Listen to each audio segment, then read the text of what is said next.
Hello friends, কেমন আছো তোমরা সবাই? আশা করি সবাই ভালো আছো, আমরাও ভালো আছি। তো গত রোববার আমরা একটু বেরিয়েছিলাম।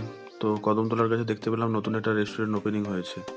তো গিয়ে আমরা মেনু কার্ডের জন্য অপেক্ষায় দাঁড়িয়ে থাকলাম, কিন্তু দেখা গেলো ওখানে মেনু কার্ডই নেই। ওনার বললো যে ওখানে শুধুমাত্র চাউমিন পাবে, কফি পাবে, আর চিকেন পকোড়া স্ন্যাক্স কিছু আইটেম পাবে। তো আমরা চাউমিন অর্ডার করলাম 2 প্লেট দুজনে, তার সাথে একটা কোল্ড ড্রিঙ্কস নিয়ে নিয়েছিলাম। অ্যাম্বিয়েন্সটা সত্যি খুব ভালো, বাঁশ দিয়ে চারিদিকে মডিফাই করা এবং ওপরে খড়ের ছাউনি। তো তারপরে গরম গরম প্লেট আসার সাথে সাথে আমরা গপাগপ করে সাঁটিয়ে দিলাম, প্রচুর খিদে পেয়েছিল। তো অ্যাম্বিয়েন্সটা সত্যি আমার ভালো লেগেছে।